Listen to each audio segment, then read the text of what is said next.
Ẹ káàárọ̀, ẹ káàsán, ẹ káalẹ́ àti ibi tẹ́ ti ń gbọ́ wa. This is TG Naija. Don't forget to subscribe, like and share. Lórí gbogbo rògbòdìyàn tó ń lọ láàrin MC Oluomo àti Baruwa, tí wọ́n ní ilé ẹjọ́ ti fún Baruwa níwèé pé kó lọ gba NURT office tó wà ní Abuja, ọ́fíìsì president, pé kó padà sí orí ipò president padà. Ó ti wá di ìgòbélé ní báyìí o. Awuyewuye tá a rí lánàá gbogbo ẹ̀ ti lọlẹ̀ báyìí. MC Oluomo náà lè ń rí tó ń rìn káàkiri vicinity ọ́fíìsì yẹn láti wo damages tí àwọn Baruwa wá ṣe pẹ̀lú àwọn tí wọ́n jọ kó wá láti wá da ọ́fíìsì náà lánàá. Àṣàrí pé gbogbo ẹ̀ náà ni wọ́n ń gbé fọ́tò MC tí wọ́n bẹ̀rẹ̀ sí fa gbogbo ẹ̀yà tí wọ́n bẹ̀rẹ̀ sí fọ́ gbogbo nǹkan ní ọ́fíìsì, wọ́n bẹ̀rẹ̀ sí da ọ́fíìsì náà rú. Níṣẹ́ la máa rò pé Baruwa ti gba gbogbo ìjọba lánàá ni o. But ó rí pé kò rí bẹ́ẹ̀ báyìí o. MC ti padà sí ọ́fíìsì as president NURTW. Ṣàdélé náà láti rí pé MC kó àwọn ológun àti army o àti police o tí wọ́n tẹ̀lé máàṣì wá sínú compound náà, sínú ọ́fíìsì náà. Gbogbo ẹ̀ náà lè ń rí tí gbogbo wọn rìn káàkiri ọ́fíìsì yẹn tí wọ́n ń ṣẹ́kì gbogbo nǹkan tó ń bàjẹ́ àti nǹkan tó dàrú, gbogbo àwọn tó ṣàtìlẹ́yìn ẹ̀ wá. But kókó inú ibẹ̀ ni pé ṣé Baruwa act ní on his own ni àbí gbogbo nǹkan tó wá ṣe illegal ni? Because tó bá jẹ́ pé court ló fún ní order, kò jẹ́ kán lè counter order yẹn láàrin ìṣẹ́jú kan. But ó dàbí pé bóyá iṣẹ́ rẹ̀ ló wá jẹ́ o. Torí tó bá jẹ́ ìjọba ló ràn wá, mi rò pé ó yẹ kí MC tó padà sí ibẹ̀ yẹn lénìí. According to nǹkan tá à ń rí yìí, torí àwọn ológun àti army tí wọ́n fi lè tẹ̀lé wa, Baruwa ló yẹ kán tẹ̀lé wa lánàá, because wọ́n ní kóòtù ló fún òun ní ìwé pé òun láṣẹ láti gba ọ́fíìsì náà padà lọ́wọ́ MC Oluomo.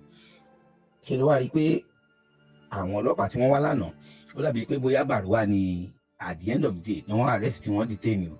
So àwọn èèyàn kan sọ pé bóyá Baruwa ti overthrow, ó ti gba ìjọba yẹn padà. Torí tó bá jẹ́ kó gba ìjọba yẹn padà ni, kò yẹ kí MC Oluomo tún ní effrontery láti wọnú bẹ̀yẹn lénìí pẹ̀lú àwọn ọmọ ológun Nàìjíríà, àwọn agbófinró oríṣiríṣi náà láti tí wọ́n tẹ̀lé wá pẹ̀lú àwọn èèyàn oríṣiríṣi. Gbogbo agbègbè náà, àwọn ọbẹ̀ náà lè ń rí jẹ́rí pé wọ́n da gbogbo nǹkan lóríṣiríṣi, gbogbo nǹkan ni wọ́n fọ́ mọ́lẹ̀, gbogbo ọ́fíìsì gan ni wọ́n ti dàrú. But tó dàbí pé MC Oluomo òun yìí ni chairman àbí òun ni president NURTW tó ìwà legal. Because tí ó bá jẹ́ pé illegal ni, èmi rò pé àwọn ọlọ́pàá kankan máa tẹ̀lé wá. Èmi dẹ̀ rò pé bóyá àwọn army náà tún máa tẹ̀lé wá, àbí òun ní private army ni, àbí òun ní private police. Tó bá tẹ̀ jẹ́ pé private police gan, wọ́n máa respect court order pé wọ́n ní kan kúrò ń bẹ̀. But bóyá court order yẹn o, bóyá kò wọ́n aṣọ original court order ni o, bóyá fake court order ni o, gbogbo ẹ̀ náà òun náà láti ń rí yẹn. Because tó bá jẹ́ pé original court order ni, ṣó yẹ kí MC tún lè padà wá síbẹ̀ ni pẹ̀lú gbogbo àwọn ológun tó kó wá àti àwọn ọlọ́pàá tó kó wá àti àwọn àgbààgbà nínú iṣẹ́ NURTW, àbí ó lọ́wọ́ agbára pé ọmọ Tinubu lòun fi lè padà síbẹ̀?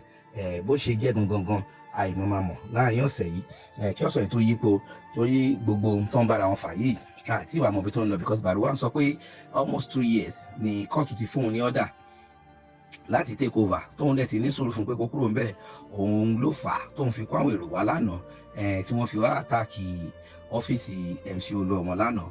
But according to nǹkan táwa ń rí léni báyìí o, because it's less than 24 hours till today, àti rí pé ó dàbí pé MC ti gba ìjọba padà. So gbogbo orí ayélujára, gbogbo àwọn Baruwa tí wọ́n bẹ̀rẹ̀ sí sọ pé wọ́n ti lé MC lọ, MC ti expire.